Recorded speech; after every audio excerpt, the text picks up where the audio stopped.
사학개미의 꿈은 미국 주식시장에서의 수익이겠죠. 미국 증시 흐름부터 이슈까지 한 큐에 해결해보는 시간입니다.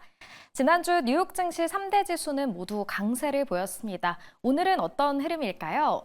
먼저 다우존스 지수입니다. 0.34% 떨어지면서 지금 42,207선 지나가고 있고요. 이어서 나스닥 지수도 확인해 보겠습니다. 나스닥 지수도 이렇게 하락세 보이고 있습니다. 0.42% 떨어진 18,061선 지나갑니다. 끝으로 S&P 500 지수도 살펴보겠습니다. S&P 500도 0.36% 떨어지네요. 5,730선 나타내고 있습니다. 그렇다면 미국 증시 현장에서는 지금 어떤 뉴스가 핫하게 떠오르고 있을까요? 미국 증시 전문 유튜버시죠. 유산남님과 함께 이야기 나눠보겠습니다.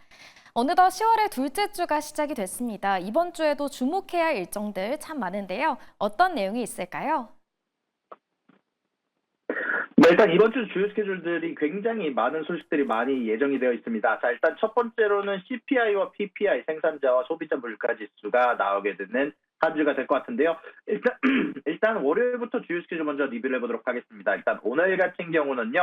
전체적으로 보우먼 연준위원과 카시카리 총재, 보스틱 총재의 연설이 예정되어 있고요. 그리고 내일은 화요일 날 같은 경우는 미국의 에너지청 EIA에서 발표하는 단기 에너지 전망치와 3년물 국제입잘, 수요일 날은 10년물의 국제입잘과 연준에 발표하는 회의록에 대한 공개가 있을 예정이고요. 그러고 나서 목요일 날부터 주요 거시경제 스케줄이 나옵니다. 바로 소비자 물가지수가 나오게 되게 되는데요. 여기에 대해서는 일단 시장의 예상치는 0.2에 0.1에 2.3%로 CPI에 대한 예상치가 상당히 낮게 잡혀 있는 상황이고요. 그리고 코어 CPI로 불리는 근원 소비자 물가지수는 0.2에 3.2%로 예상치가 잡혀 있습니다. 또한 생산자 물가지수가 금요일 날 발표가 되고 WASD 보고서가 나오고요. 토요일 날 같은 경우는 중국의 소비자 물가지수가 나오게 되는데 부양책이 발표된 이후에 나오는 지표다 보니까 여러분들이 중요하게 볼 만한 이유가 있어 보입니다. 또한 이것뿐만이 아니라 이번 주 같은 경우는 다 기업들마저도 중요한 실적들을 발표를 하게 되는데요. 자, 일단은 오늘 같은 경우는요, AI 서밋이 엔비디아에서 열리는 날입니다. AI에 대한 기대감으로 인해 현재 엔비디아의 주가가 장전부터 상승하고 있는 모습을 보여주고 있고요. 그리고 10월 10일 목요일 날에는 테슬라가 발표하는 로보택시에 대한 발표가 있을 예정이다 보니까 아무래도 이 두 가지 날짜 중요하게 지켜보시면서 여러분들이 각자 투자하시는 주식에 따라서 행동하시면 좋을 것 같습니다. 네, 정말 많은 일정들이 기다리고 있는 만큼 잘 체크하셔야겠습니다. 특히 테슬라의 로보택시 이 일정은 단순한 신제품 공개를 넘어서서 앞으로 모빌리티 시장의 이정표가 될 수 있을 걸로 보이는 만큼 주목하셔야겠습니다. 이어서 화이자 관련 소식입니다. 이 화이자가 팬데믹 이후에 주가가 크게 떨어지고 있는데요. 이 화이자에 대한 스타보드의 지분 투자 소식이 전해졌습니다. 과연 화이자가 반등을 꾀할 수 있을까요? 네, 말씀해 주신 것처럼 화이자가 지금 장전부터 3.7%가량 상승하고 있습니다. 최근 들어서 코로나 백신에 대한 수요가 급감하면서 전체적으로 주가가 하락하고 있는데요.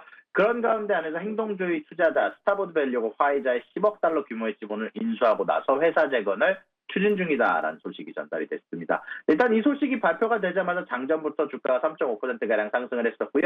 여기에 대한 조금 더 디테일을 섞자면 화이자의 주가 같은 경우는 코로나 백신을 개발하고 나서 2021년 후반에 59달러로 정점을 찍었으나 약물과 백신 수요가 둔화되고 나서는 주가가 지속적으로 하락하면서 지난해 한 해에만 주가가 40%가량 하락을 했고요. 또한 화이자 같은 경우는 올해 들어서 7월에는 실적 추정치를 뛰어넘으면서 연간 매출과 이익 전망을 높이긴 했지만 지난달 기준으로 갑작스럽게 겸상적혈구 치료제가 사람들이 사망할 수 있다는 부작용이 있는 것으로 밝혀져 철수하면서 커다란 타격을 입기도 했는데요. 이런 가운데 안에서 화이자 같은 경우는요. 미래 수익을 늘리기 위한 M&A 전략을 추진해왔던 것들을 검토를 해보겠다라고 얘기를 하면서 아마 행동주의 투자자가 움직인 것으로 보이고 있습니다.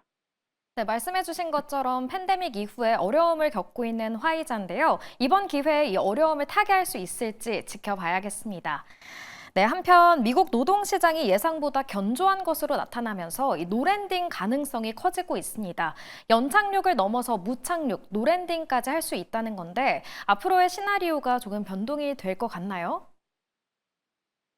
네, 현재 말씀해 주신 것처럼 블룸버그의 헤드라인으로 노랜딩 시나리오가 집중받고 있다라는 얘기가 나오고 있습니다. 현재 블룸버그에서 발표하기로는 현재 채권 투자자들 사이에서는 인플레이션이 재점화되기 시작을 하면서 금리 인하가 사실상 예상했던 것보다 훨씬 더 적은 폭으로 나올 수 있다라는 얘기들이 나오고 있다라고 얘기가 나오고 있는데요.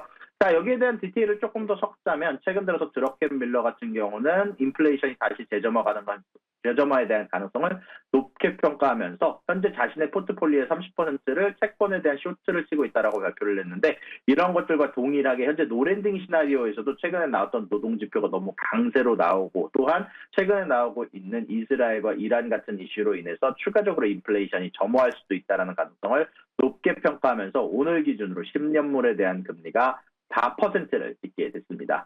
물론 이런 부분들 관련해서 추가적으로 나올 인플레이션 지표, 그리고 사실 다음 달에 나올 노동 지표가 전체적으로 악화될 수도 있다라는 얘기가 나오고 있는 만큼 어느 정도는 조금 감안을 하고 지켜봐야 되겠지만, 전체적으로 채권 투자자들 사이에서는 금리 인하가 늦어질 수 있다라는 소식이 조금 더 보수적인 투자자 사이에서는 조금 더 집중을 받고 있다라고 말씀드릴 수 있을 것 같습니다. 네, 말씀해 주신 대로 지금 당장은 좋은 소식이지만 앞으로 변수들이 있는 만큼 계속해서 지켜봐야겠습니다. 이 소식과 이어지는 내용인데요. 미국의 9월 신규 고용이 예상보다 크게 증가한 걸로 나타나면서 이 경기 침체 가능성도 줄어들었습니다. 골드만삭스가 미국의 경기 침체 확률을 하향 조정했다고 하는데 어떤 이야기인가요?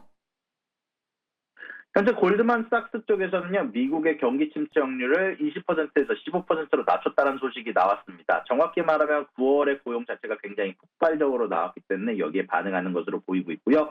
여기에 대한 지표를 조금만 더 정리를 해드리자면, 여기에 대해서 비농업 고용 지수가 25만 4천 건이 나왔는데 예상치였던 14만 7천 건은 50%를 훌쩍 뛰어넘는 수치였고요. 실업률 자체도 4.1%로 4.2%보다 낮게 나오게 되면서 노동 강세 지표가 나왔습니다. 또한 7월과 8월의 비농업 고용 증가치도 원래는 저번 달에 하향 조정을 했다가 이번 달에 다시 또 상향 조정을 하게 되면서 원래는 11만 건까지 갔던 7월 달 지표가 9만 건으로 갔다가 이번엔 다시 또 14만 건으로 오르게 되는 지표가 나왔기 때문에 전체적으로 노동시장이 강세를 보이고 있다라고 판단이 되면서 금요일 날 주가 상승이 있긴 했는데요. 다만 동시에 채권 금리가 올라가게 되는 결과를 나오게 되면서 오늘 주가에는 전체적으로 하방 압력을 보여주고 있다라고 들리고 있고요. 또한 이런 부분들 관련해서 골드만삭스 얘기를 조금만 더 얘기를 하자면, 골드만삭스 같은 경우는 물론 경기 침체 가능성 자체가 떨어지기는 했지만 10월 달에는 굉장히 복잡한 지표가 나올 수 있다라고 얘기를 했는데, 여기에 대한 부분들을 조금만 더 조명을 해보자면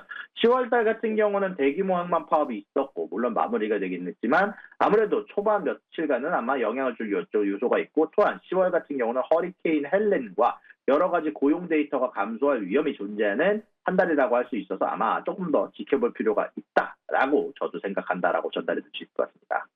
네, 계속해서 지켜봐야겠습니다. 끝으로 구글과 관련된 소식 준비해 주셨는데요. 구글이 새로운 기능을 추가해서 이 검색 기능을 강화시켰다고 하는데 어떤 기능인가요? 네, 현재 구글 쪽에서는 검색 기능, 렌즈에 대한 검색 기능을 강화했다라는 발표가 나왔습니다. 앞으로는 구글 렌즈를 통해서 촬영하게 되면은 동영상 내용과 질문을 기반으로 검색 결과가 제공된다라고 얘기가 나오고 있는데요. 최근 여러 경쟁 업체들, 특히 챗GPT를 포함한 여러 기업들이나 아니면 마이크로소프트 쪽에서 검색을 이용한 AI 서비스를 여러 가지 출시를 하게 되면서 글로벌 검색 시장을 수정하기 위해서 구글의 움직임이 전체적으로 빨라지고 있다는 분석이 나오고 있습니다. 아무래도 구글 같은 경우는 지속적으로 검색 시장을 지키기 위해서 새로운 기능들을 출시를 하겠다라고 발표를 한 상황이고요. 그에 따라서 오늘 주가 같은 경우는 구글 같은 경우는 소폭 상승해서 하락 전환하긴 했지만 그 전까지 장세는 소폭 상승하고 있었다고 말씀드릴 수 있을 것 같습니다. 네, 검색 광고 시장을 둘러싸고 이 경쟁이 치열해지는 상황에서 구글이 검색 시장 엔진 기업 1위라는 위상을 이어갈 수 있을지 지켜봐야겠습니다.